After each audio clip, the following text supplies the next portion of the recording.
Are the electronic voting machines used across the country vulnerable to hacking? One professor decided to find out for himself. That's right. Joining us right now, Princeton University professor Ed Felton with a demonstration from his study. Good morning to you, Ed. Good morning. Also, right over there across the studio, you've got the two kids from Princeton who actually did this work, Ari and Alex. Now, tell us, 5% of the country votes with machines like this, right? Yes, that's right. And you are able to hack into it in 10 seconds.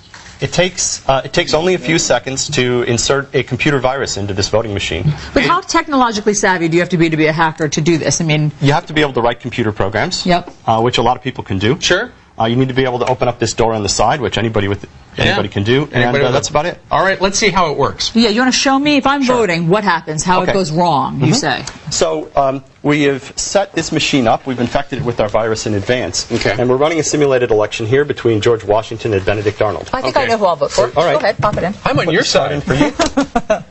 Okay. And just wait a second. So when I go to vote at an electronic voting machine, it looks similar. It's just like this. Just like this. 5% of the country. Okay, so I say start. Start, yes. Yeah, I want George Washington. Yes. Okay, good. Okay, now I do next. Next. All right. And cast ballot. And I see that has registered my vote That's correctly. right. George Washington, I'd like to cast my ballot. Very simple. All right. Now, it. I'm going to vote. Just a minute. All right. So every person gets a different voter Yes, access that's card, right? All right. It takes a minute. And Loading base. All right. Start. I'm voting for George Washington.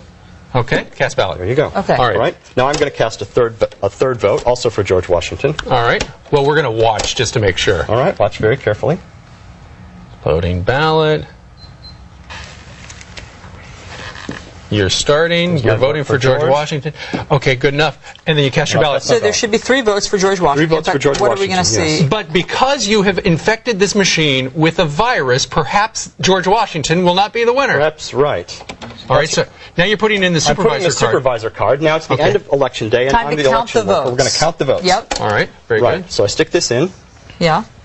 and it takes a minute. I need to put in the highly secret PIN 1111. Okay, there you go. I think you just accidentally said that out loud. Okay. Okay, ballot station. Not secret anymore. I'm going to end the election. Okay. Yeah. And that's okay with me. Yep. Okay. And now I'm going to print the results on this printer. Okay, over here. quickly, very quickly. Yes. And the results will come out. So here's what happened. Yeah. Inside the machine, it was keeping an electronic record of every vote. Right. 3 votes for George. But the computer virus went and switched the votes inside the computer's memory. All right. And when you see this result, what you see, look at the tape right here. Hold it right there, very carefully. 1 vote for George Washington and 2 for Benedict So Arnold. you're saying my that hackers would have had to have done this before people voted. They would have had to have infected it with a virus, Wow. and then it skews the results. Before election day? Oh, my goodness. Anytime before election day. Ed Felton, professor of computer science at Princeton, we thank you very much. By the way, when we come back, we're going to read the statement from Diebold. They say, the maker of this, they say, flawed information. You saw it working. And we